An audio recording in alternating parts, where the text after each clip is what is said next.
नमस्कार दोस्तों, लॉजिकल हिंदू में आपका फिर से स्वागत है। 16 मार्च 1944 जर्मन नाजी सेना ने 250 किलोमीटर रेंज वाले V2 रॉकेट का परीक्षण कर दुनिया को चौंका दिया।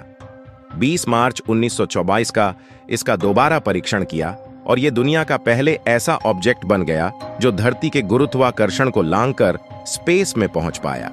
उस समय द्वितीय विश्व युद्ध चरम पर था। हिटलर को कुछ ऐसा चाहिए था जो कुछ ही देर में लंबी दूरी तक पहुंचकर दुश्मन सेना पर तबाही मचा सके।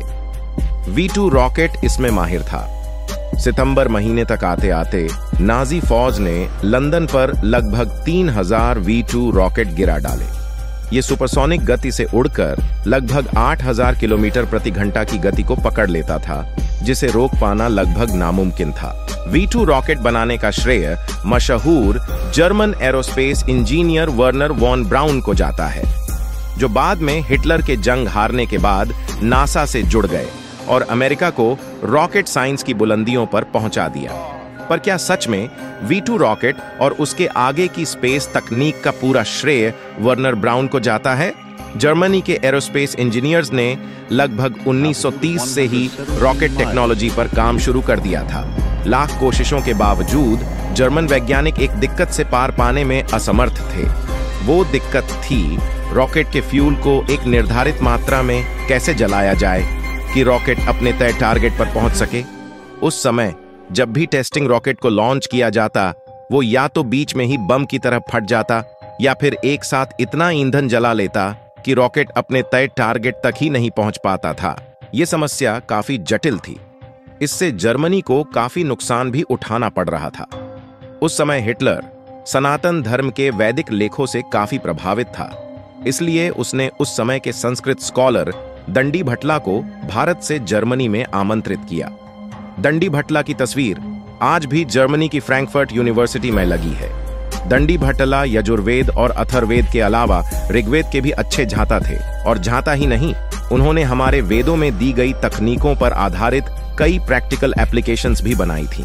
हिटलर को इसका पता था, इसलिए उसने V2 रॉकेट की कंबस्चन की समस्या को दूर करने के लिए दंडी भटला को भारत से बुलवा भेजा। दंडी भटला ने इस समस्या का समाधान यजुर्वेद से निकाला।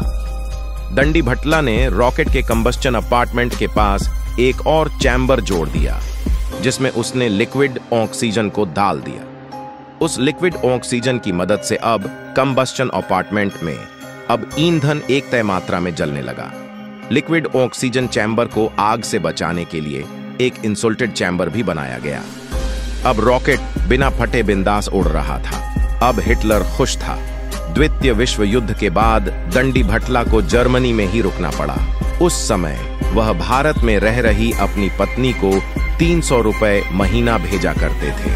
जब रूस और मित्र सेनाओं ने जर्मनी पर कब्जा कर लिया, तब उनके हाथ जर्मनी की स्पेस टेक्नोलॉजी भी लग गई, जिसमें दंडी भटला का भी अहम योगदान था। परंतु दंडी भटला का वजूद उस समय खो चुका था। रूस और अमेरिका ने उन्हें ढूंढने की काफी कोशिश की, पर वो नहीं मिले। बाद में एक डील के अंतर्गत V2 रॉकेट के जनक कहे जाने वाले वर्नर वॉन ब्राउन ने अमेरिका के एरोस्पेस डिपार्टमेंट को ज्वाइन कर लिया और बाद में नासा की नींव रखी। नासा का उन्नत स्पेस प्रोग्राम कहीं न कहीं दंडी भटला की ही देन है, जिसके वैदिक ज्ञान से उस समय के रॉकेटों में कंबस्चन और प्रोपल्शन टेक्नोलॉजी में जान आ गई थी। कुछ बुद्धिजीवियों के अनुसार दंडी भटला रूस के साथ गुप्त रूप से काम करने लगे थे। कुछ लोगों का यहां तक भी कहना है कि रूस की इंटरकॉन्टिनेंटल बैलिस्टिक मिसाइल की टेक्नोलॉजी भी उस समय दंडी भटला ने ही वेदों से प्रेरित होकर इजाद की थी। दोस्तों, पूरी दुनिया मान चुकी है कि हमारे वेदों में ऐसी उन्नत टेक्नोलॉजियों का वर्णन है जो हमें एक झटके में कई 100 साल आगे ले जा सकती है। इसका लोहा दुनिया तो मानती है, पर हम भारतीय लोग अभी भी पश्चिमी सभ्यता और टेक्नोलॉजी को उन्नत मानते हैं। ये सोच अब बदलने की जरूरत है, और यही प्रयास लॉजिकल हिंदू चैनल का भी है। तो दोस्तों, अगर आप हिंदू सनातन धर्म से प्यार करते हैं तो इस वीडियो को ज्यादा से ज्यादा शेयर कीजिए और हमारे चैनल लॉजिकल हिंदू को सब्सक्राइब कीजिए। आज के लिए बस इतना ही। धन्यवाद।